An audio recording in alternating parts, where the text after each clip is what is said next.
WNYC Studios is supported by Wise. Wise, the smart way to manage the currencies you need around the world. With the Wise account, you can send, spend, and receive in up to 40 currencies with only a few simple taps. Be smart. Get Wise.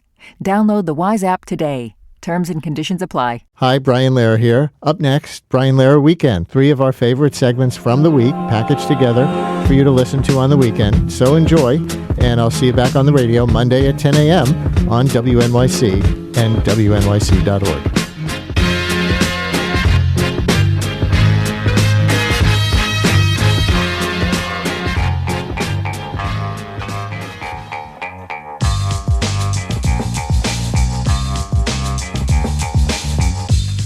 Lehrer on WNYC. Now we begin our annual WNYC Brian Lehrer Show, Health Convening. It's about a 90-minute special that we do once a year on a major public health topic with support from the Alfred P. Sloan Foundation as an opportunity for healthcare experts and practitioners to inform WNYC's health reporting and inform you all as listeners. Today, our health convening takes on ultra-processed foods. What's the actual science about what makes a food ultra-processed? What health risks are actually associated with different kinds? One interesting finding from a researcher who will join us a little later is there seems to be a big gender difference in the colorectal cancer risk from a certain category of ultra-processed food. She'll explain why women seem more susceptible and what that category of foods is. And we'll have former FDA Commissioner David Kessler, who's proposing specific new ways to regulate them, and get his take on whether RFK Jr. just talks tough on ultra-processed food corporations or is actually doing anything as Health and Human Services Secretary. But we start with some of the basic science of ultra-processed foods with a leading expert in the field, Dr. Kevin Hall, former senior investigator at the National Institutes of Health, the NIH, a health and diet expert who had done some seminal research in ultra-processed foods and disease. He also, by the way, took early retirement from the NIH last year at age 54 because he said the RFK Jr. administration was censoring him. We'll get into some of that, but more of the science. Dr. Hall, thanks for coming on. Welcome to WNYC. Thanks for having me. I think we should start with a definition. What are ultra-processed foods? How do you use the term? Right. Well, it's actually a topic that's fraught with a lot of debate right now, and it's a real question about whether or not some of the debate is really trying to prolong the discussion so that the food industry can skirt by with kind of having these some of the unhealthy foods on the market, or whether there's real scientific debate about this topic. The vast majority of studies have used something called the NOVA categorization system, which was developed by Carlos Montero's team in Brazil. It basically decides to group foods into 4 different categories. The sort of minimally processed food category is group 1. That's the typical sort of fruits and vegetables and fresh meat and eggs and things like that you would typically think of as quote unquote real foods. There's a second category, category 2, which is processed culinary ingredients. Those are the things that you typically don't eat on your own. That's like the table sugar and cooking oils and things like that. Then there's category 3, which is basically combinations of category 1 and category 2 foods as you would kind of typically prepare them in a home kitchen. And then there's the 4th category, which is labeled ultra-processed foods. And it could be, a category by exclusion. If it's not one of the first 3 categories, it belongs there, but it also has its own definition and basically is operationalized by ingredients or processes that are typically not used in home kitchens or restaurants. So the kinds of additives and flavorants and cosmetic things that are and preservatives that are sometimes added to packaged foods that prolong their shelf life and also lead to potentially some negative health consequences. So would you describe the landmark study that you conducted in 2019, described by the NIH at the time as the first randomized controlled trial on the topic? I see that it was small, just 20 healthy subjects and short term, just 1 month. But tell us about that study. How did you group the participants? What did they eat? And what do you think you may have established? Yeah, sure. So it was a very small sort of mechanistic study to try to understand, is there something about ultra processed foods per se that might be driving excess calorie intake, which is kind of on the pathway to weight gain and obesity. And what we did was we designed two sets of diets where the nutrients were matched between them. Not all the nutrients, but the typical players, the calories, the carbs, the fat, the protein, the sugar, the fiber, those kinds of things that we often think of as either health promoting or health deteriorating. These were matched between two sort of diets that we had our cooks and our dietitians design. But in one case, all those foods came, or 80% of the calories came from ultra processed foods, that category 4 foods that we talked about in the NOVA system. And in the other case, 80% of calories came from minimally processed foods, category 1. And no ultra processed foods. And we basically had people come to live with us in our research center at the NIH, took complete control over their environments, and for 1 month continuously, they spent with us, and we either gave them for the first 2 weeks the ultra processed diet, followed by the minimally processed diet, or the reverse. And so the same people acted as their own controls. And what we didn't tell them was that we would be measuring their leftovers, so that we could figure out exactly, we knew exactly what we presented to these people, and we could measure every morsel of food that they ate over the course of each 2 week period to figure out whether or not they were eating more or less calories on the ultra processed diet or the minimally processed diet, despite being matched for the presented calories and many of these nutrients of concern. And we measured a variety of things during this process, including how much body fat changed and things like that. But the really striking result was that despite people not reporting any differences in fullness or appetite or desire to eat, and not reporting any differences in the pleasantness of the meals, they ended up eating on average about 500 calories per day more during the ultra processed food environment exposure than they did during the minimally processed food environment exposure. They were spontaneously gaining weight and gaining fat when they were on the ultra processed diet, and spontaneously losing weight and losing fat on the minimally processed diet. This is despite telling them not to be trying to, gain or lose weight on the study. In fact, they were blinded to their weight measurements. They were wearing loose-fitting clothing, so they couldn't tell if it was getting tighter or looser over the course of the experiment. So this was the first kind of causal experiment that was, on top of a wide range of previous observational studies that had linked diets high in ultra-processed foods with increased risk for obesity and various other downstream metabolic consequences. Because the risk you were able to isolate was overeating, which leads to obesity, which is associated with diabetes and heart disease and other chronic conditions, correct? That's correct. Yes, and of course we don't know exactly what it was about the ultra processed foods in this diet. It wasn't that they were more heavily advertised or anything like that, or harder to kind of obtain, because basically all the food was presented to these people in the same way, and they didn't have to work for it or cook it or any of these sorts of things that are also part of the issue with making ultra processed foods much more easily available to people. Yeah, but that leads to another question I had after reading your study. Categorizing foods as highly processed seems so general, right? Like your study gave examples of ingredients in ultra-processed foods like hydrogenated oils, high fructose corn syrup, emulsifiers, flavoring agents. I assume that means artificial flavors. But my question is, has science isolated certain ingredients from that list as culprits? Maybe the health effects of certain emulsifiers or certain food dyes or flavoring agents are carcinogenic, some are not. And the category of ultra-processed foods sounds categorically evil or unhealthy, but it's really specific things that people should avoid and can still have some of these other treats. But you tell me.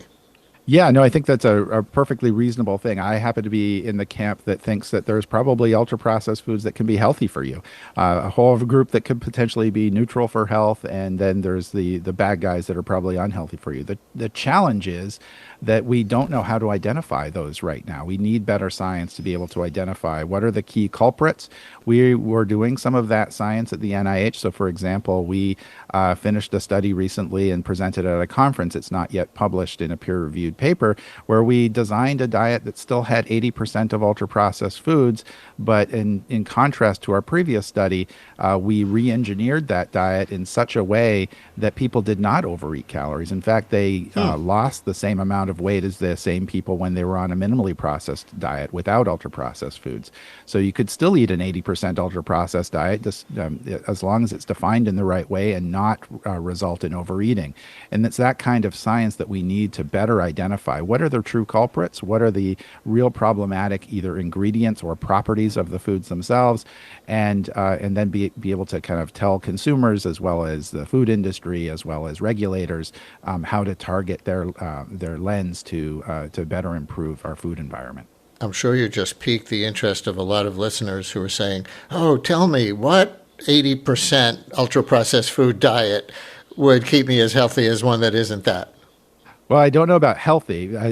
We were looking at is very specifically whether or not people we could mitigate the overeating aspect. Right now, there's all sorts of other health consequences, and I think you'll have a discussion with folks later about maybe specific ingredients like emulsifiers and how they might impact the gut microbiome and might impact inflammation and things like that. We are exploring those kinds of outcomes, but the study was mainly designed to address the question of overeating and mitigation of weight gain and obesity. And listeners, we can take some questions for Dr. Kevin Hall on the basic definition and science of ultra-processed foods or his research in the field. 212-433 WNYC, call or text 212-433-9692, maybe even some anecdotal evidence of your own, from your own eating history or people you know, or you can also ask about the politics of regulating ultra-processed foods and is falling out with the RFK-led Health and Human Services Department, which we'll get to. But 212-433 WNYC 433-9692. Call or text as we begin our annual health convening here on the show this year on ultra-processed foods from now till the end of the program at 12 o'clock. On what foods count? I see your NIH article at the time gave examples that included something that might surprise some people, a bagel with cream cheese and bacon. Now, a bagel with cream cheese might not be the first thing that comes to people's minds as opposed to, chips and cookies and packaged meat products and things like those. So, bagel with cream cheese? Yeah, so it contained ingredients that would categorize it as in that Nova 4 category. And now I think that's part of the challenges of the definition is, what about, a freshly baked bagel that doesn't contain some of those things and therefore doesn't have the same sort of shelf life? Is that any better or worse for you than the cheaper, long shelf life version that you might buy in a supermarket, for example? And these are the kinds of debates that folks in nutrition science are having, especially when the nutrient profile of those two products looks quite similar. Let's take a phone call. Here's Janet in Crown Heights. Janet, you're on WNYC with Dr. Kevin Hall. Hey there. Good morning. I would like to know, do you think that the ultra-processed food producers are trying to make the food taste so delicious so that we will buy it, overeat it, and then come back to eat it again? Because it seems like a lot of this food is like if we wouldn't eat it if we actually saw what it looked like, but so they have to make it taste good and last long and be easy to cook.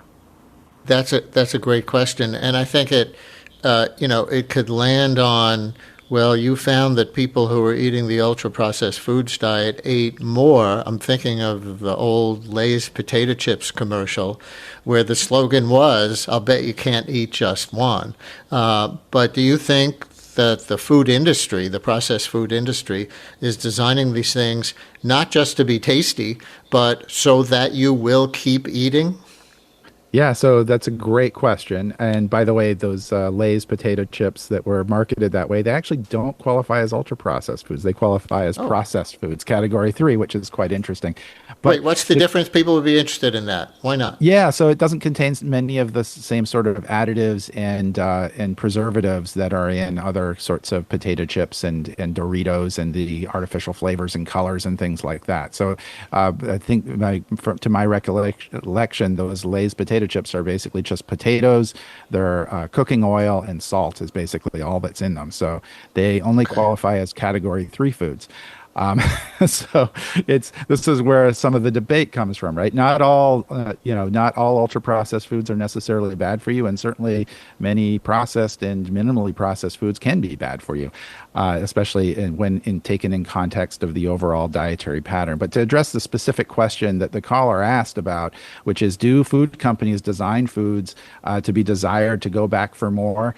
Of course they do, right? They want to be profitable businesses that have repeat customers, and they basically have designed these focus groups of people to kind of comment on the properties of their foods, how delicious they are, how much they'd pay for them, and they actually have, in some sense, it's like evolution in the marketplace, right? You have the survival of the fittest. They have their best ideas about what products are going to be successful, and if they succeed, great, and if they fail, then they've learned something from that, and they will re-engineer a new set of products that will be successful in the marketplace. So we actually have like this evolution of the most tasty, the most accessible products. Now the question is whether or not they want us or have engineered the products to have poor health outcomes and to be overeaten to cause obesity and other downstream metabolic complications. I have my questions about that because I think, soda manufacturers, for example, are perfectly willing to sell you a diet soda as they are a full calorie soda, and they will make as much or potentially more profits from the diet version. I don't work for food companies. I don't have any insight into their thinking on these processes, but it strikes me as something that is worthy of investigation. Scott in Brooklyn has a personal anecdote to share. Scott, you're on WNYC. Hello. Hi. Hey guys. This is. I'm feeling a little guilty, and also this is funny at the same time, or maybe sad. But I've been on a GLP-1 for over a year, and I've dropped about almost 50 pounds.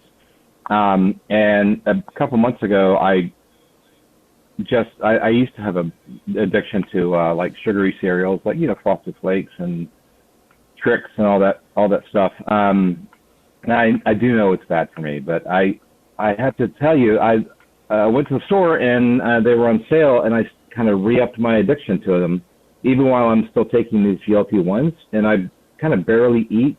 It's really reduced my appetite, but just eating like a bowl full of cereal twice a day, it has flatlined my weight loss. And I don't know. I find that really interesting. I'm curious as to why that Flatline your weight loss. In other words, the weight loss that you would have otherwise been continuing on the GLP-1 that isn't increasing. Yeah. So, well, that's interesting. That might be consistent with the finding about certain ingredients, even though he's not stuffing himself with big quantities, Dr. Hall. Yeah, no, it's a great question, and it's actually the topic of what I'm most interested in these days, which is how does these changes in our food environment, in particular ultra processed foods, and the mechanisms by which they actually seem to alter the biological control of appetite. These studies are done so that people, we think that, people regulate their body weight. They have some sort of control over appetite based on this internal symphony of metabolic and hormonal signals that we've learned so much about over the past many decades. And somehow placing the same people with the same biology in these different food environments, that can be shifted by many hundreds of calories per day. And we now know that these newer generations of obesity medications are also influencing the biological control of appetite. And this interaction between this next generation of obesity medications and how our food environment is adapting to the increased uptake is, I think, a really fascinating question. We did a study where we were trying to examine whether or not ultra-processed foods that were high in fat and sugar cause the same sort of dopamine increase in the brain as many addictive substances like methamphetamine, cocaine, and even nicotine. And we were really intrigued by this sort of addiction pathway that might be taking place. And we actually were surprised by what we call as scientists a null result. We actually didn't see the same kind of dopamine increase in the brain that we had expected, and certainly not to the extent of these other addictive substances. So we still have a lot of work to do in the science of trying to understand how these, what's the biology underlying why these products are so appealing, how the food environment actually changes the biological control of appetite and regulation of body weight, how they interact with these new GLP-1 and other obesity pharmacotherapies. I think it's a really fascinating area to unpack in the future. Fascinating. But I think the caller's experience and your answer remind us that though ultra-processed foods is a major category we should be concerned about, and we're doing this whole health convening for about an hour and a half on the topic today, it's not the only one, because I don't know what else is in those sugary cereals, but maybe the culprit for him is just sugar, which is a natural ingredient, could even be organically grown for all we know. Absolutely, and I think that that's part of the way that a lot of the kind of debate in the scientific literature right now and between scientists is, what is it about ultra-processed foods? Is it really that they are poor in nutrient quality, that they contain lots of sugar or high fructose corn syrup? They might be high in saturated fat or high in sodium and low in fiber and lower in protein. Or is it really something else about the processing and these other sort of artificial additives and preservatives that are being added? And that's where I think, we run into this problem, because there is a solid body of nutritional evidence on these kind of more traditional factors like sugar being in excess being bad for people, and an increasing risk of obesity and type 2 diabetes and a variety of other conditions. So unpacking the details about what it is about these dietary patterns that are poor for our health is, I think, really should be at the forefront, as opposed to just painting a wide brush and saying, oh, it's just ultra-processed foods. We don't have to think about the nutrient composition, or we just have to think about the nutrient composition and don't worry about how they're produced. This is where the debate is in the science right now.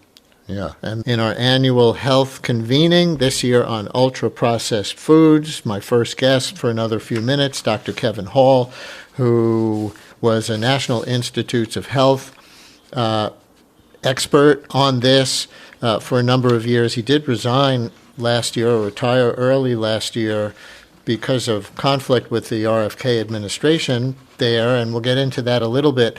But I want to ask you first, one of the goals of these health convenings that we do is to inform me and my colleagues at WNYC and elsewhere in the media, for that matter, about the science of the topics that we do these specials on.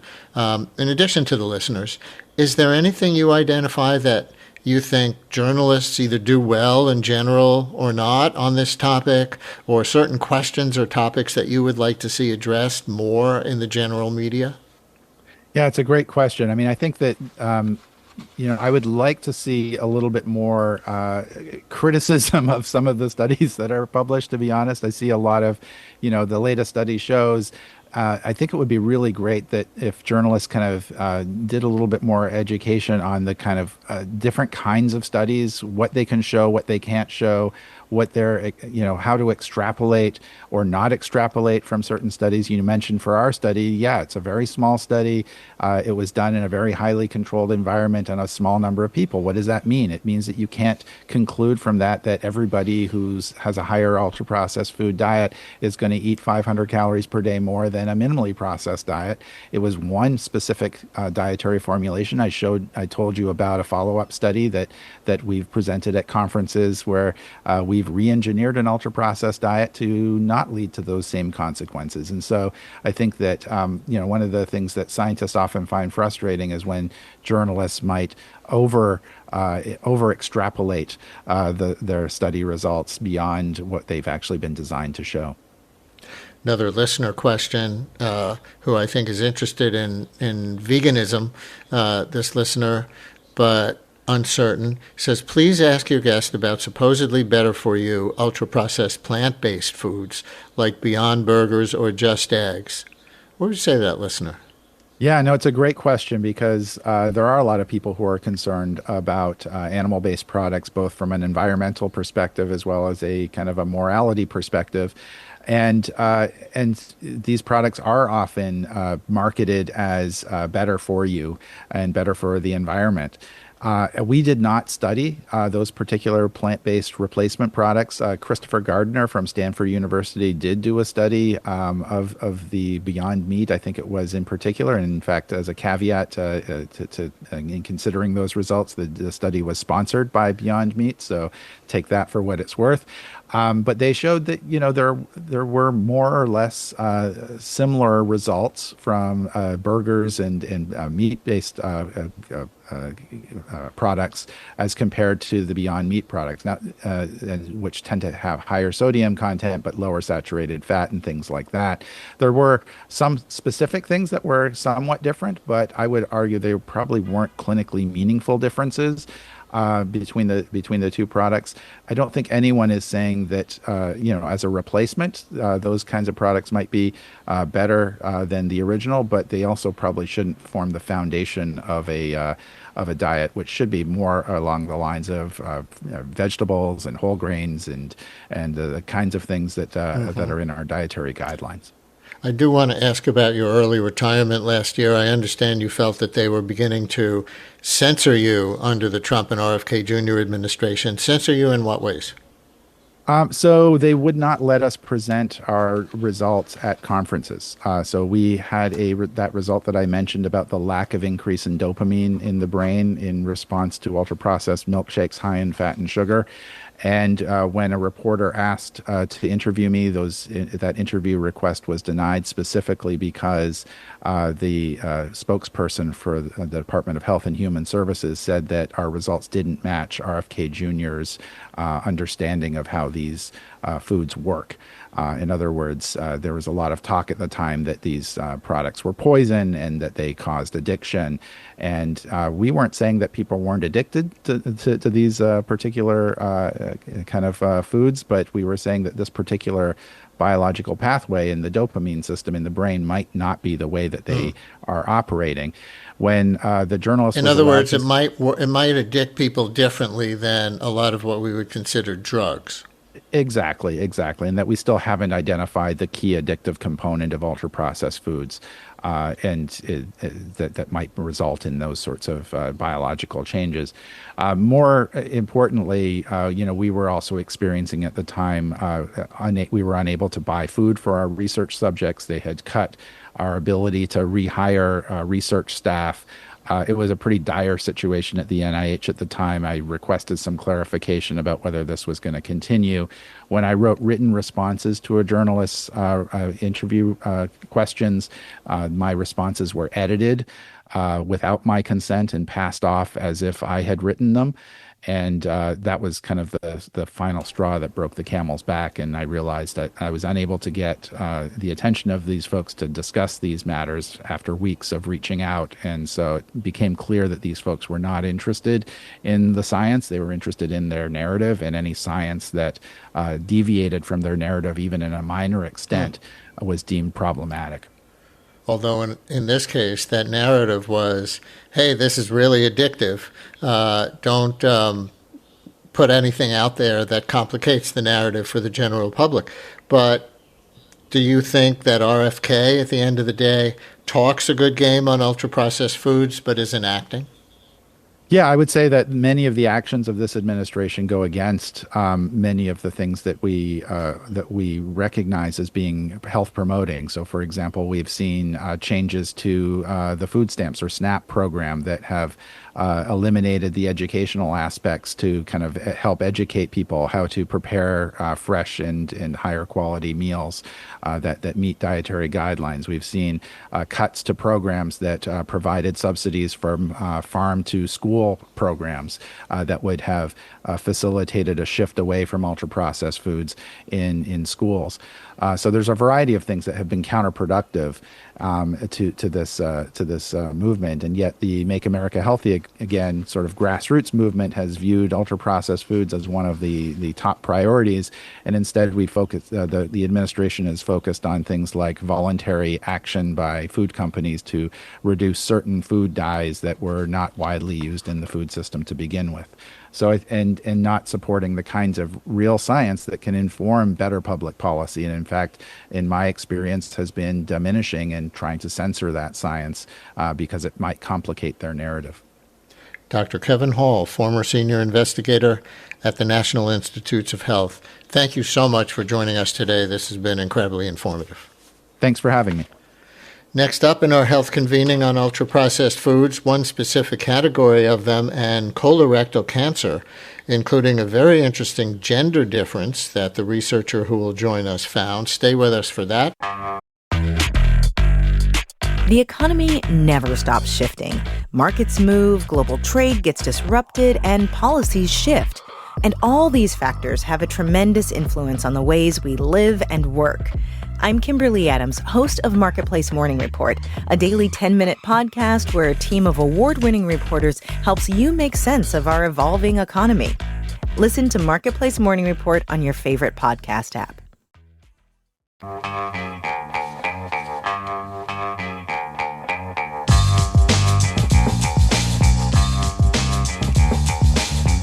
It's the Brian Lehrer Show on WNYC. Good morning again, everyone, as we continue with this year's Health Convening. If you're just joining us for this and didn't hear the first segment, every year WNYC hosts a Health Convening with support from the Alfred P. Sloan Foundation. The convening has typically been an opportunity for healthcare experts and practitioners to inform WNYC's health reporting in an off-the-air briefing and interaction. This is the third year that we're bringing it onto the air, as we've all decided it'll be a service for you to hear the briefing too. This year's focus is on ultra-processed foods. You may have just caught our conversation with Dr. Kevin Hall, former senior investigator at the National Institutes of Health before the news, whose study linked ultra-processed foods to obesity. Now we'll take a different tack and look at how some of these kinds of foods are correlated with an increased risk, specifically of colorectal cancer. Colorectal cancer is now the leading cause of cancer death in Americans under 50, with cases in that age group rising 3% per year, according to the statistics that have been published by the American Cancer Society's Colorectal Cancer Statistics 2026 report. Our guest for this part of the conversation is Dr. Fengfeng Zhang, a cancer epidemiologist, MD, PhD, and chair of the Division of Nutrition, Epidemiology, and Data Science at the Friedman School of Nutrition Science and Policy at Tufts University. In 2022, for example, she published a landmark study that found that men who consumed the highest levels of ultra-processed foods had a 29% higher risk of developing colorectal cancer. Women, different, and we'll get into it. Dr. Zhang's research has helped shape our understanding of why what we eat and how it's processed may be driving that trend. Dr. Zhang, thanks so much for some time today. Welcome to WNYC. Thank you, Brian. I'm glad to be here. And wondering, listeners, as we get this conversation going, if any of you were diagnosed with or know someone who has or had colorectal cancer, and what conversations they were having or you were having with your doctors and care team about diet. Did it come up at all? If you had an early onset scare, for example, were you able to make meaningful changes in your lifestyle in addition to treatment? But I wonder if it comes up, diet, once you are diagnosed, or if the doctors just, don't want to confront you with that, then they have to treat it. But Dr. Zhang, I'll start with your, and listeners, 212-433-WNYC. I should end that invitation with the phone number, shouldn't I? Call or text 212-433-9692. Dr. Zhang, your 2022 study is one of the most cited papers linking ultra-processed foods to colorectal cancer. I see you followed more than 200,000 healthcare professionals for over 25 years. So tell everybody briefly, what were you looking for and what did you find?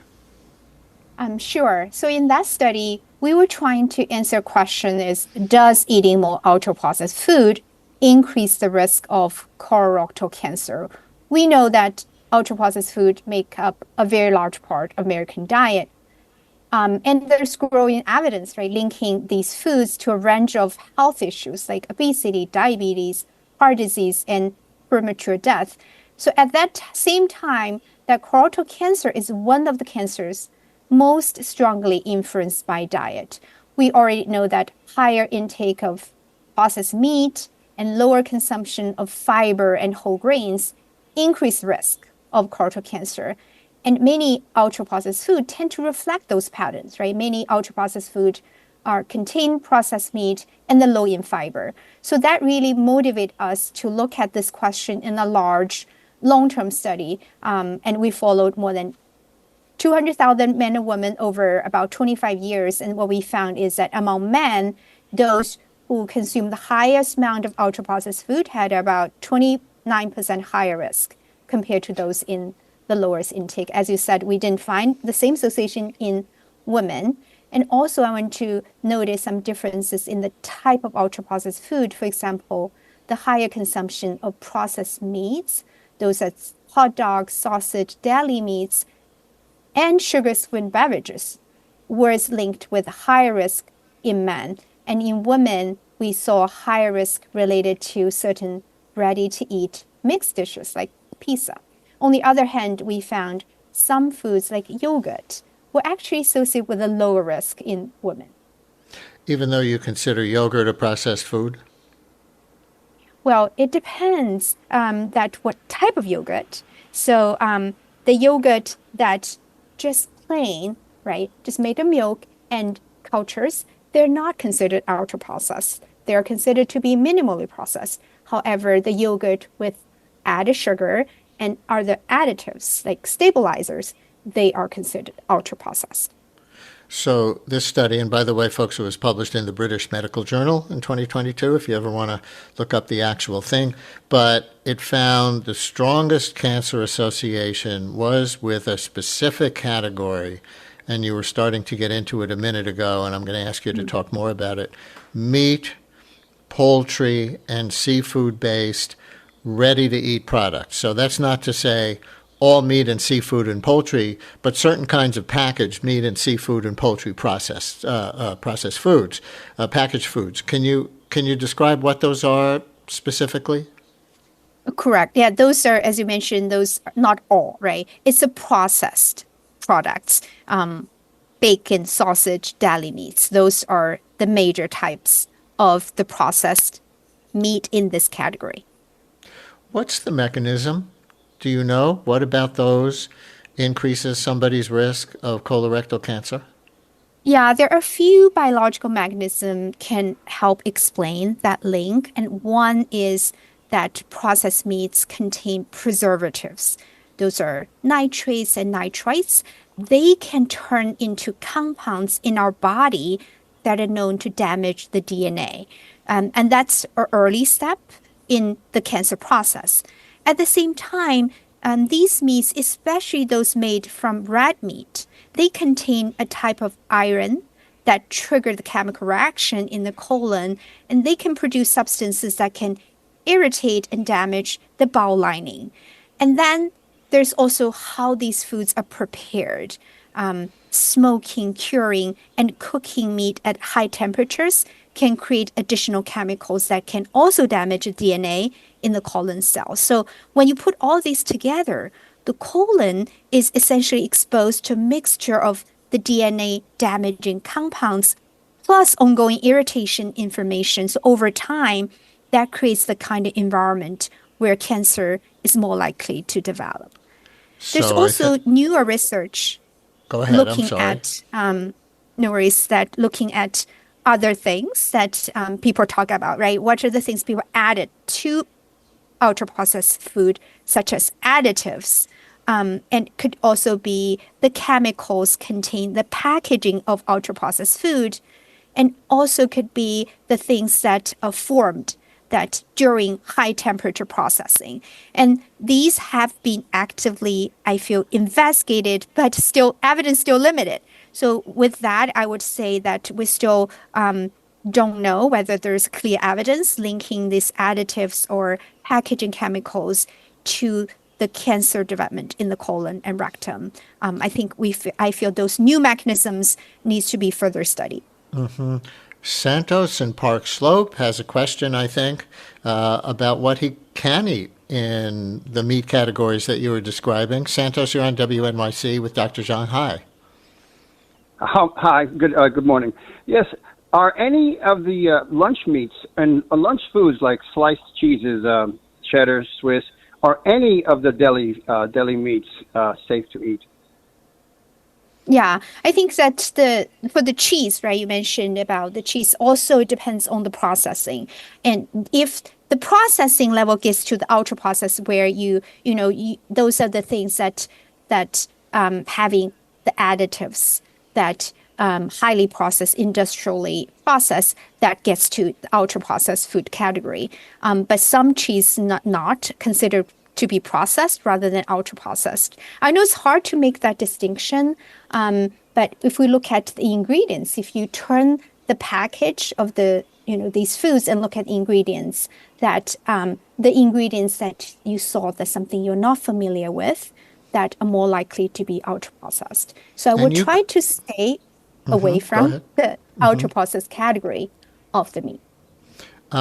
We have a couple of questions coming in from listeners and texts about the multifactorial nature of colorectal cancer. One listener writes, what do you believe about other factors that often go with eating ultra-processed foods? For example, less activity. Oftentimes people who eat processed foods cook less for themselves. Therefore, you can assume ingredients are less quality. Another one says, a lack of fiber is often considered one of the worst elements of ultra-processed foods. Please ask the doc if adding lots of fiber to a diet high in ultra-processed foods would help ameliorate the risk. What do you think about either of those? Yeah, I think that's a great question. Diet is complex, as the audience asked. It's not just one diet, right? It's not just one ingredient. So indeed, most of the ultra-processed food are low in dietary fiber. So there are healthier categories of ultra-processed food high in fiber, like whole grains, right? So these might be the healthy version of ultra-processed food. Just like in our study that we look at different types of ultra-processed food, find differences. It's also possible that certain subtypes of ultra-processed food are healthier. They contain high amount of fiber than the other ultra-processed food. But I also want to just also be careful that some ultra-processed food, despite their whole grains or high in fiber, they could contain high amount of added sugar. So I think that we want to also to pay attention that just not one ingredient, but the overall quality of that food. On sugar, we know sugar can contribute to obesity. You described some of the mechanism before by which processed meats might cause colorectal cancer. How does sugar? Yeah, I think that's first thing I want to clarify, right? Between sugar and colorectal cancer is not as simple as like sugar feeds cancer cells, because all cells in our body, healthier cells and cancer cells, use sugar for energy. So eating sugar does not directly send fuels to cancer cells or make cancer grow in a direct way. But I think what cancer does is through weight gain, obesity. We know that obesity is an established risk factor for colorectal cancer. In fact, 13 types of cancers are linked with obesity. So that excess body fat creates a biological environment that favors cancer development. So I think for the link between sugar-sweetened beverages, which we found, right, sugar-sweetened beverage consumption increased risk of colorectal cancer is likely through increasing the risk of obesity. Another listener says her stepdad has colorectal cancer and he's been vegan and active his whole life, so it doesn't always have to do with what you eat. It's sometimes unpreventable. And we shouldn't underestimate the role of genetics in colorectal cancer, correct? True, yeah. nearly all the diseases has this gene and environment, right? Both composition that contributes, and sometimes the interaction between the two. Tell me more about the gender differences, because I see your 2022 landmark study found that men who consume the highest levels of ultra-processed foods, I think in that case it was mostly those meats and packaged seafood products, had a 29% higher risk of developing colorectal cancer, but not so much in women. Tell us more. Yeah, that's a great question. I think that the honest answer is that it's likely a combination of factors, and we don't fully understand yet. So in our study, as mentioned, we saw our clear association in men, but not overall in women. I think there's possible explanations. One possibility is that men and women eat different types of ultra-processed food, even that they eat the same amount. So then the overall association can look different. And also that the risk of colorectal cancer itself differs in men and women. Men had a higher risk of colorectal cancer than women. And the hormones like estrogen may have some protective effects in the colon for women, but not in men. So these biological differences could influence how ultra-processed food affect the risk of colorectal cancer. And there's also differences potentially in how the gut microbiome interacts with diet, that differently by sex. So I would say that the takeaway is not that ultra-processed food, I won't say it's safe for women, even though we didn't find association there, right? But is that the relationship's more nuanced, and I think we need more research to fully understand such a sex difference pattern with regard to ultra-processed food. Christine in Westchester was calling about specifically this. Christine, I'm curious if Dr. Zhang just answered your question or if you have a follow-up. Thank you so much. She did answer the question. I think my follow-up is that, do you think that more research will be done onto that and, linked to that, the increased amount of young people? I'm a young person who was recently diagnosed. And just thank you for bringing attention to this, and will more be done to find out those risk factors? Thank you, Christine. I think sorry. Go ahead, Doctor. Think that, this is the great question you ask, because there's another paper published looking at adenomas, those at the sort of the early stage of colorectal cancer, right? Our study is looking at the risk of developing cancer itself. But in that study, that they did found that ultra-processed food consumption is associated with a high risk of adenomas. The adenomas, we often call those polyps, right? Correct, that polyps in women under age 50. Right? So I think those two things, like polyps and cancer, don't always line up perfectly. But in younger population, there are often enough cancer cases yet in that study to detect a clear association, even if the process has already begun. So I think it actually adds an important pieces of the puzzle. It may suggest that ultra-processed food may be playing a role early in that age, right? It lines with the broad concern as our audience that you just mentioned, that we are seeing the rising cases of colorectal cancer diagnosis at a young age. I think for which diet and lifestyle factors could be especially important. Before you go, and we bring on former FDA Commissioner Dr. David Kessler, who's on a campaign now to get more regulation of certain ultra-processed foods. One of the goals of these health convenings that we do is to inform me and my colleagues at WNYC and elsewhere in the media about the science of the topics that we do these specials on. So is there anything you would identify that journalists either do well or not so well when covering ultra-processed foods, or anything you would like to see in the journalistic space on the topic of your specialty? With regard to policy specifically? With regard to reporting, what would you like to see in the press about this, beyond what we already do, if there's anything? Yeah. I think would be it's more maybe from for the research perspective or policy perspective, to me, I feel that it's really hard for individuals to change what we eat because ultra-processed food is everywhere, right? Like more than 50%, half of the calories that adults consume ultra-processed food. So I really think it's important to have policy level changes.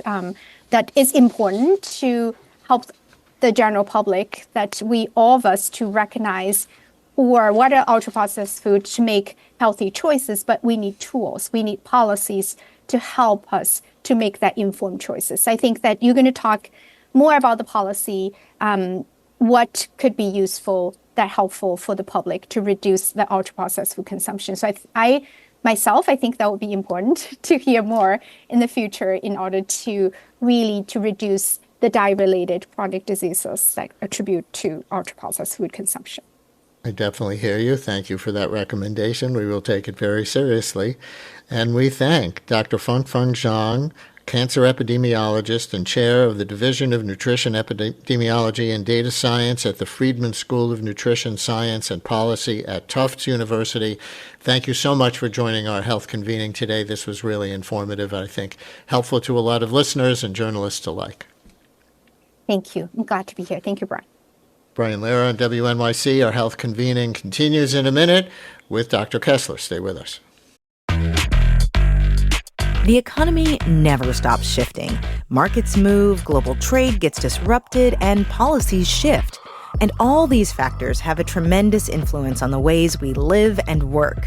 I'm Kimberly Adams, host of Marketplace Morning Report, a daily 10-minute podcast where a team of award-winning reporters helps you make sense of our evolving economy. Listen to Marketplace Morning Report on your favorite podcast app.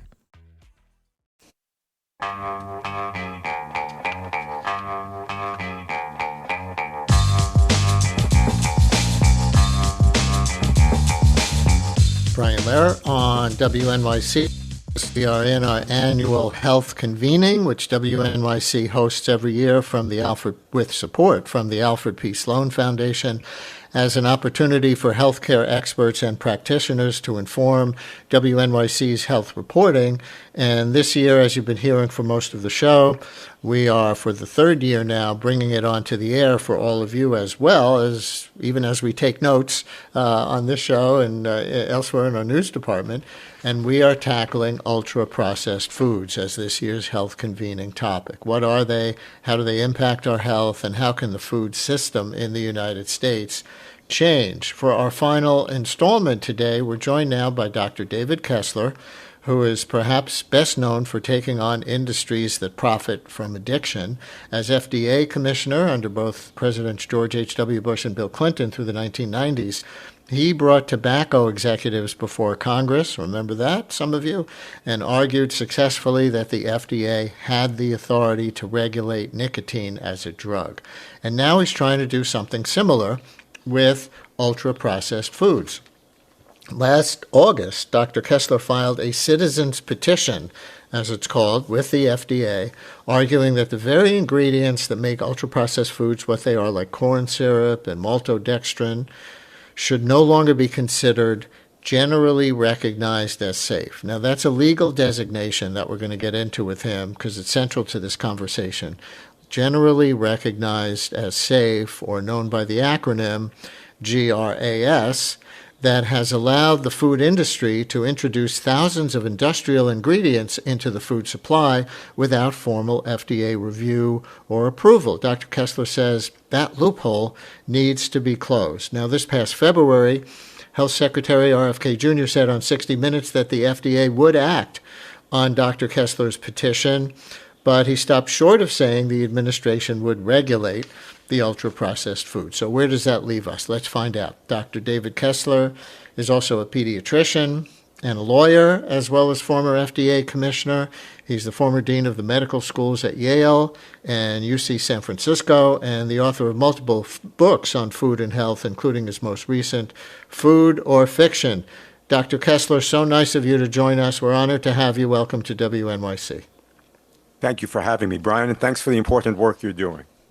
Thank you. The core legal argument in your petition involves this thing called GRAS, or GRAS, which stands for Generally Recognized as Safe. I took a stab at defining it in the intro just now.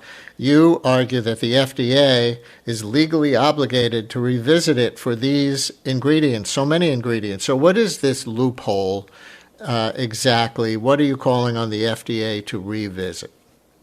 So we are asking that the petition that we filed calls on the administration to remove processed refined carbohydrates from the food supply on the basis that, as you just said, they are no longer considered generally recognized as safe or GRAS. Now, can I explain what GRAS is and then the reason for the petition?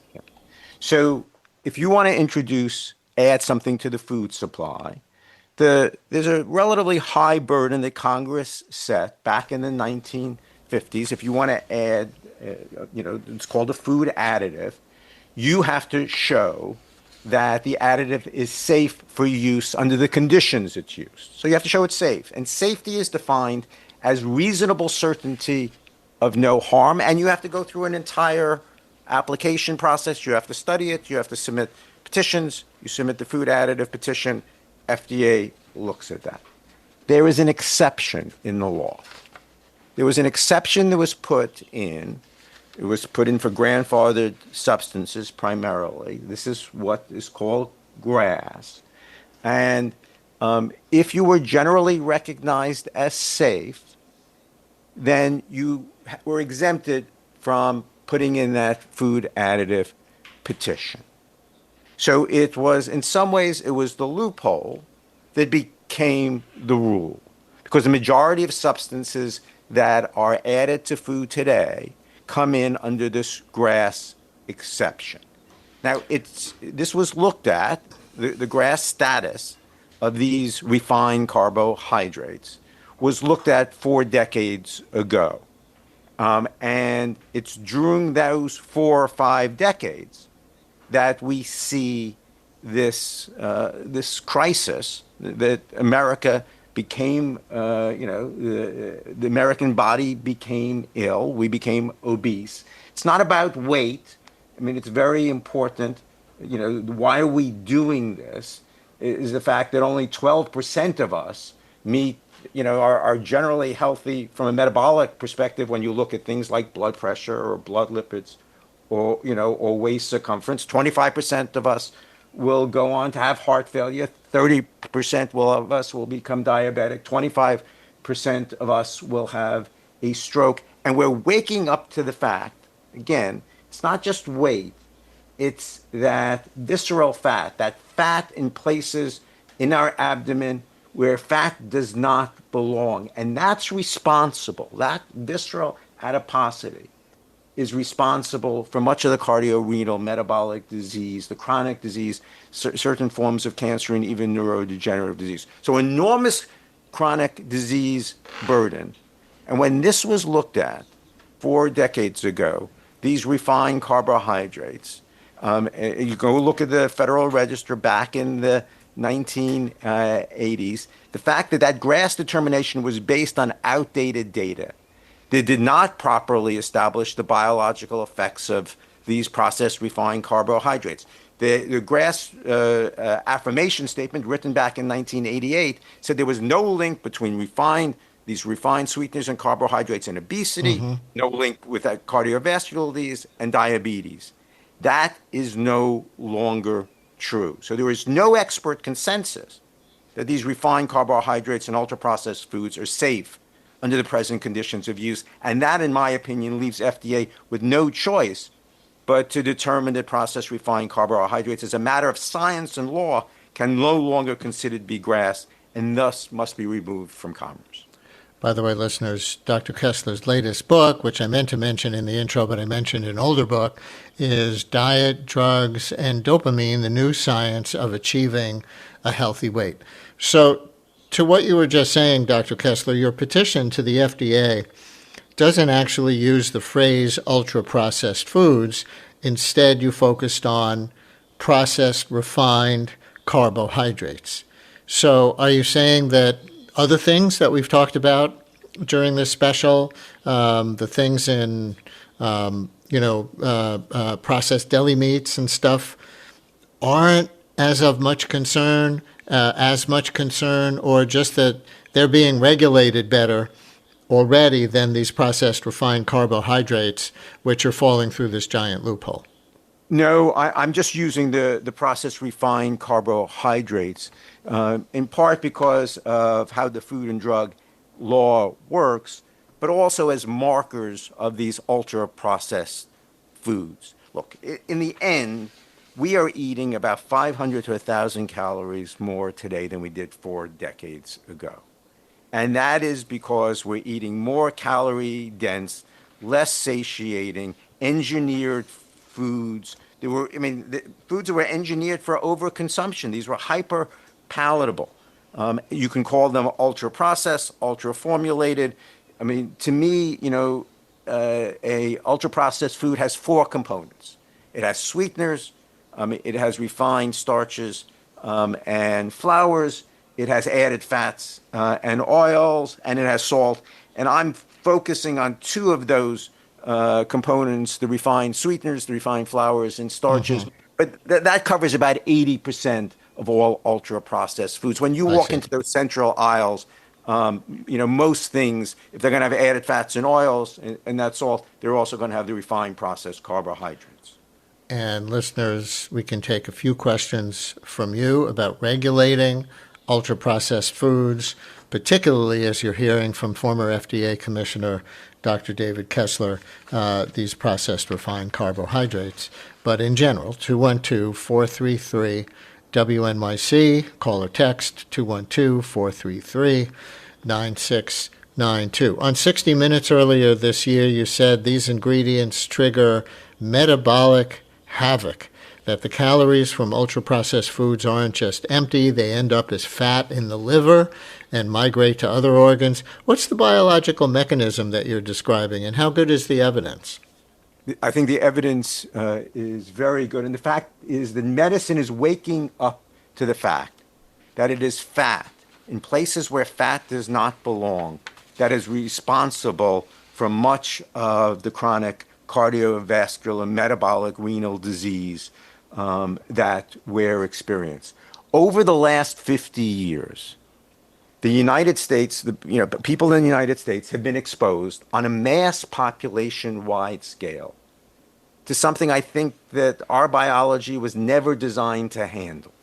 These energy-dense, rapidly absorbable, highly palatable, ultra-processed foods. The industry learned in the 40s and 50s to feed a hungry nation, to be able to ship food across, state lines, to have food be shelf stable, to design a whole palette of products of these rapidly absorbable, energy-dense, highly palatable foods.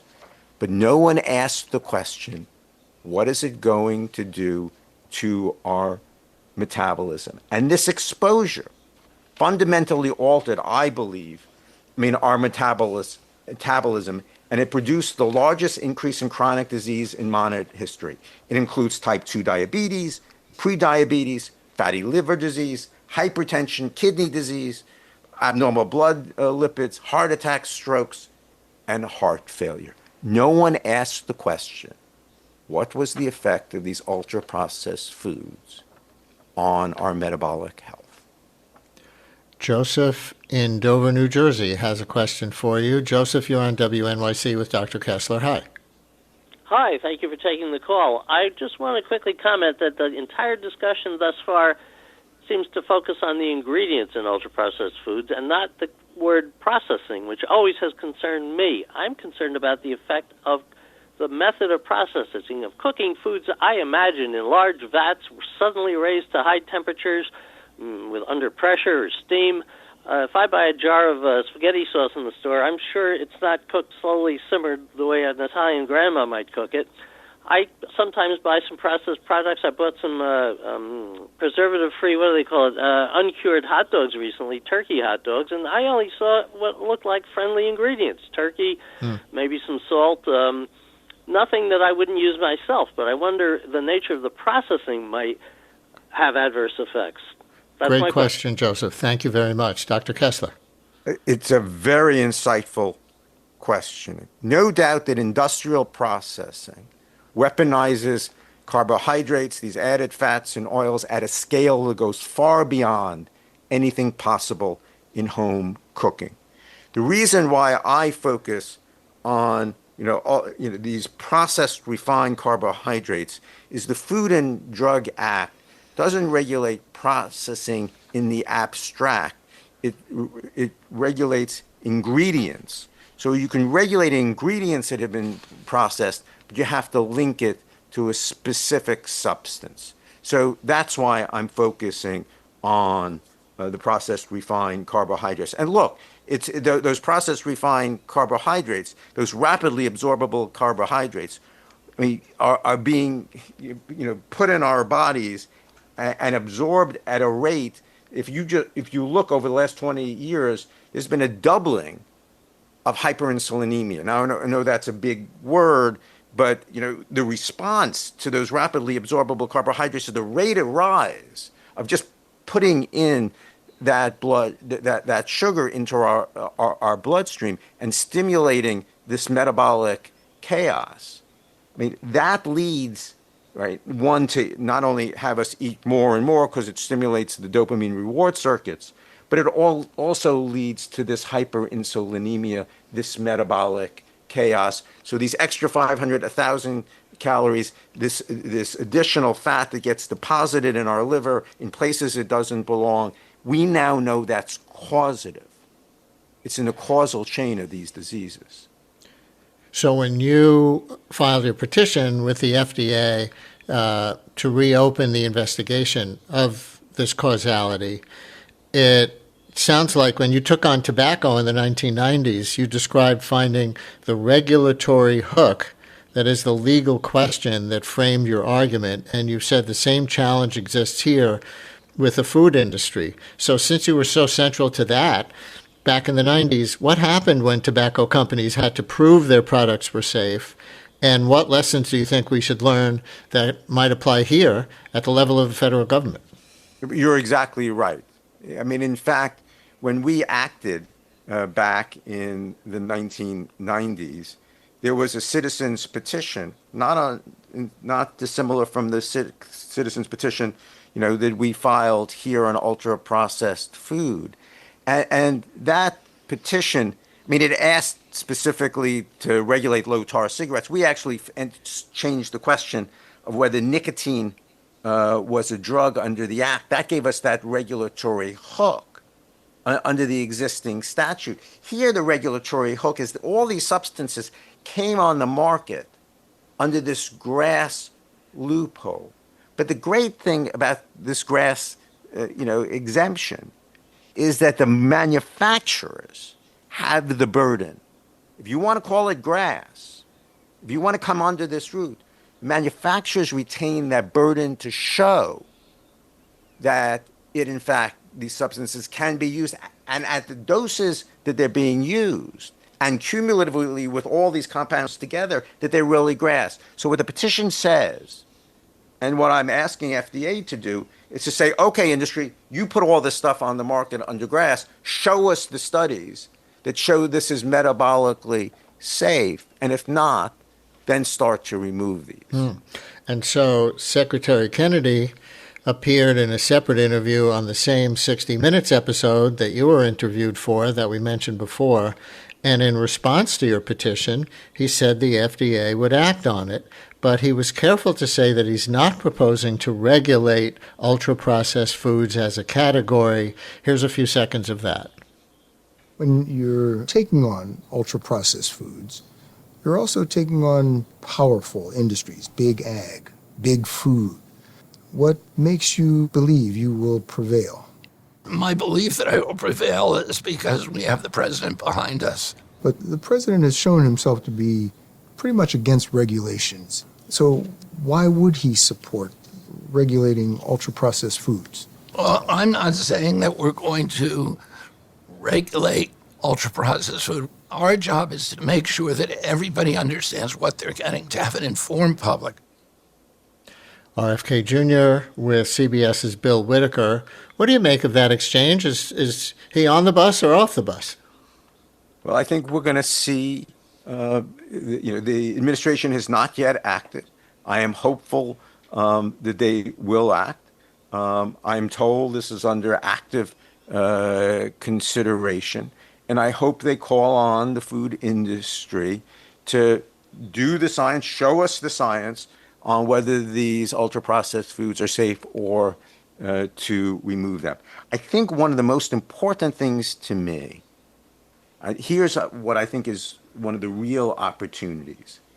I think this is an issue that we can pursue without it becoming an issue of the right or left. It's without becoming weaponized. Yes, the industry will come after us, just like tobacco.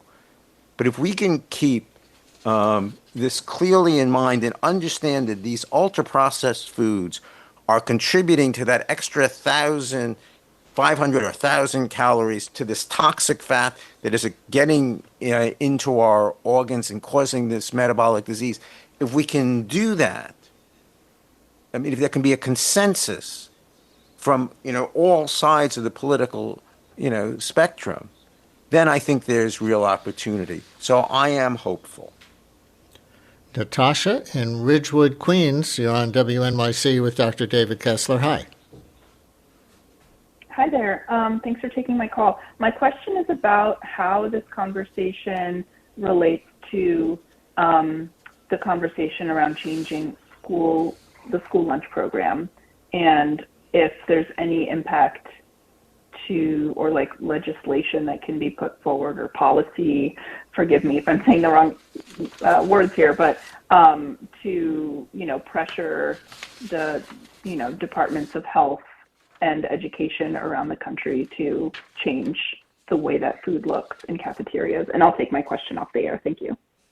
Thank you very much. And that's such a great question, not only in general, but for you, because I think you have a pediatrics background, don't you? Absolutely. And this metabolic chaos that occurs, I mean, these changes occur over a lifetime.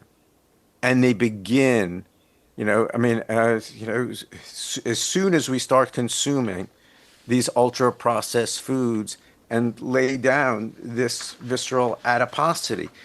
So these changes occur over a lifetime. And that's why, the caller is absolutely right.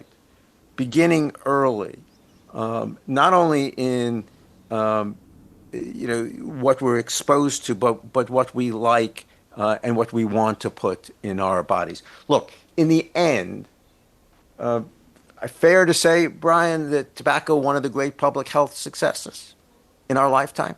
Mm-hmm. Definitely. Right. I mean, considering we can leave aside how far down the rate of smoking has come. Right. I mean, leave aside vaping, that, we have that issue. But certainly when it comes to cigarettes, remarked reduction in that. How did that happen? Certainly, there was legislation, there was regulation, there was taxes. Remember the CEOs testifying.